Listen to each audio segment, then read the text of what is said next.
আসসালামু আলাইকুম রহমতুল্লাহ। হাই বন্ধুরা, আমরা সবাই ফেনীর উদ্দেশ্যে অল্প কিছুক্ষণের মধ্যে রওনা দেব। তারই কার্যক্রম চলছে, খাবার প্যাকেট করা চলছে। আমরা সবাই একসাথে মিলিত হয়ে যাওয়ার প্রস্তুতি গ্রহণ করছি।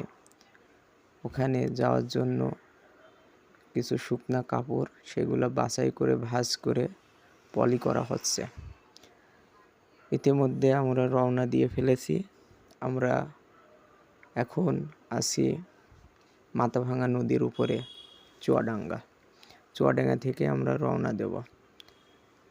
আমরা সব বন্ধুরা মিলে একসাথে রওনা হয়েছি। আপনারা আমাদের জন্য দোয়া করবেন,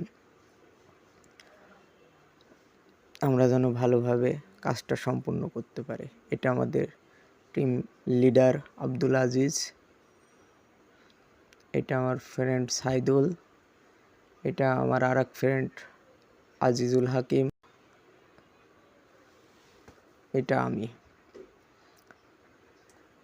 আমরা একটা জেলা ইতিমধ্যে অতিক্রম করে ফেলেছি। আমরা আছি মাগুরা জেলায় একটা হাইওয়ে রাস্তার পাশে, এটা রেস্টুরেন্টে। এখানে আমরা রাতের খাবার সেরে নিচ্ছি। এখন বাজে রাত 11টা।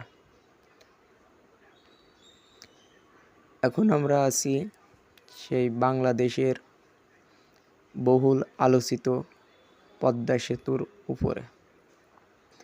এই পদ্মা সেতুর টোল ঘরে আমাদের সাথে একটু গ্যাঞ্জাম হয়, কারণ আমরা টোল দিতে অস্বীকৃতি জানাই। আমাদের কাছ থেকে এই পর্যন্ত কেউ কোনো টোল গ্রহণ করেনি। পদ্মা সেতুর কর্তৃপক্ষ আমাদের কাছ থেকে এক প্রকার জোর করেই টোল গ্রহণ করেছে। ট্রানের গাড়ি জানা সত্ত্বেও তারা আমাদের কোনো প্রকার ছাড় দেয়নি। অশেষ আল্লাহর রহমতে মেহরবানিতে আমরা উদ্দেশ্য হয়েছি ত্রাণ নিয়ে যাওয়ার। দেখা যাক কতদূর পৌঁছানো যায়, কিন্তু ইতিমধ্যেই তো আমরা জামের ভিতর পড়ে গেছি। সুতরাং পদ্মা সেতুর ঘটনা আর একটা বিষয়, দুঃখজনক বিষয়টা হচ্ছে আমাদের সব জায়গায় আমরা টোল কোনো জায়গায় দিই নেই, শুধুমাত্র এই যে পদ্মা সেতু আমাদের টোল না নিয়ে এখানে আমাদের ওর টর্চারিং করা হয়েছে এক পর্যায়ে। অবশেষে আমাদের টোল করা লাগিয়েছে, তারপর আমাদের আসা লাগিয়েছে এখানে। সুতরাং আমরা অনুদান নিয়ে যাচ্ছি, এটা আসলে একটু উপর মহলে যারা আসেন তাদের নগদের উপর নেওয়া উচিত। ডক্টর ইউনূস সাহেবের দৃষ্টি আকর্ষণ করছি আমরা। আমাদের নাইট ভাই আছে, অবশ্যই আমাদের নাইট ভাই উপদেষ্টা আছেন, সবাই এই বিষয়ে একটু খেয়াল রাখবেন যেন কোনোভাবে কোনো ত্রাণের গাড়ি টোল না দিতে পারে। সবাইকে ধন্যবাদ, অসংখ্য আমাদের জন্য দোয়া রাখবেন। আমাদের জন্য সালামতে ত্রাণ দিয়ে বিতরণ করে যেন আমরা ফিরে আসতে পারি ইনশাআল্লাহ। আপনাদেরকে সবাই ধন্যবাদ।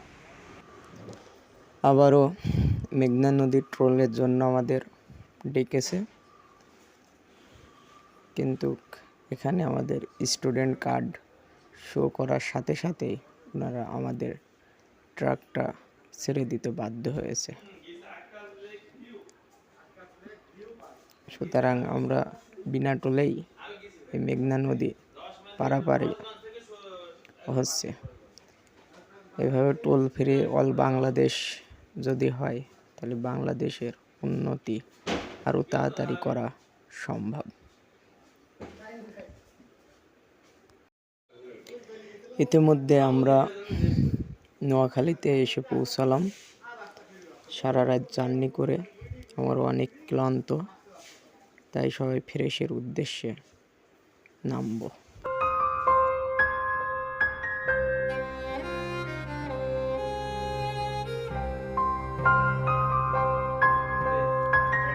এটা হচ্ছে নোয়াখালীর চৌমোহনী রাস্তা।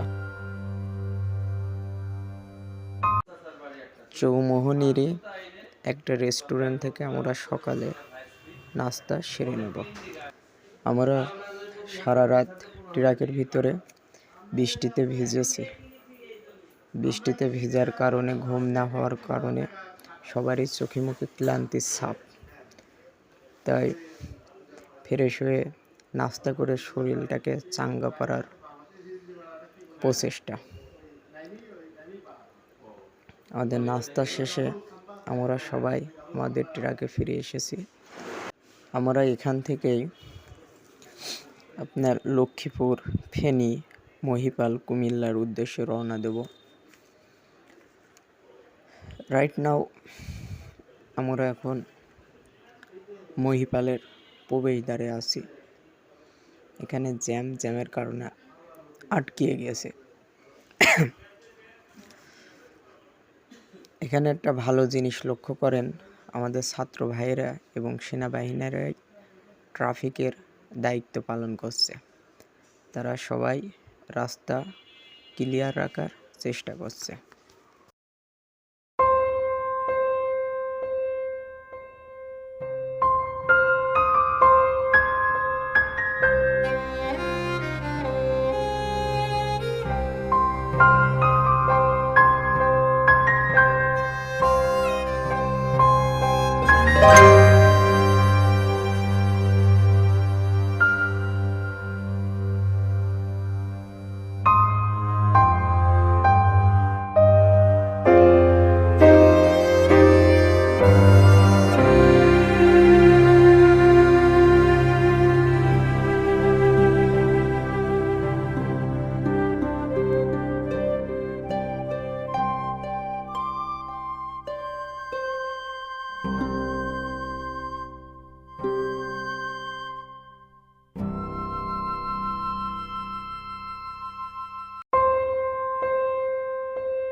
সাইদুল ভাই, হ্যাঁ ভাই, আমরা এখন ফেনী মূল শহরে আছি। এখানে প্রচুর শীত, মাঝে মাঝে মুখ দিয়ে ধুমু বের হচ্ছে। শীতের আবিদা কিছু বলেন। সবাই বাজার, মার্কেট, যা ছিল সব তুমি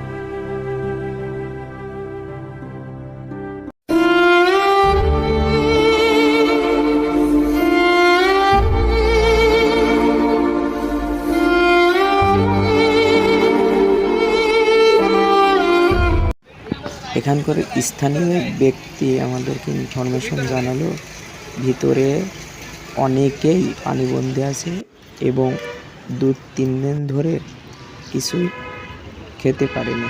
তাই আমাদের টিম এখানে আমাদের ট্রাক রেখে ভিতরে যাওয়ার চেষ্টা করছে।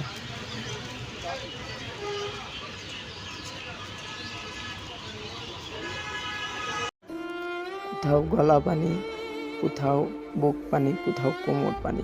এই কারণে সম্পূর্ণ পানির ভিতরে আপনাদেরকে ভিডিও করে দেখাতে পারিনি।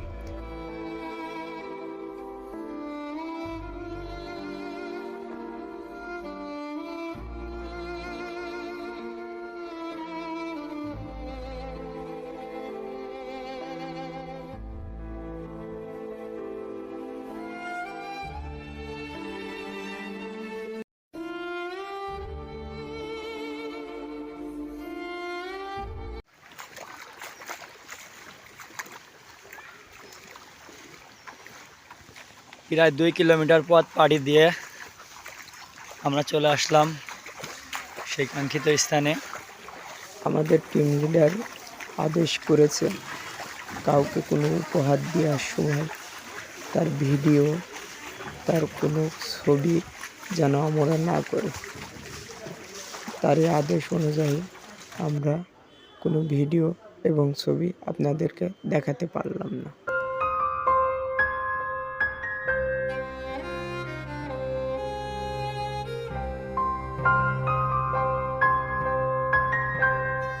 কি মাছ ধরেতে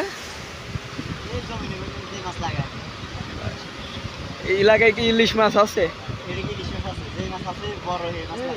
আমরা তো গল্প শুনে আমাদের বাসা হচ্ছে চুয়াডাঙ্গায়, বুঝেছেন? চুয়াডাঙ্গার নাম শুনেছেন? কুষ্টিয়া চুয়াডাঙ্গা, ওই এলাকায় বাসা আমাদের। আমরা এই যে বন্যার এই যে সহযোগিতা করতে আসিছি, তা আপনার দেখে আবার আসলাম, বুঝেছেন?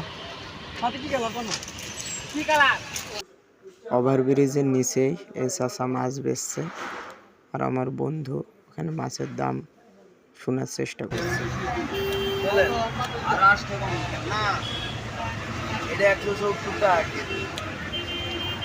কত মাছ, কত এটা?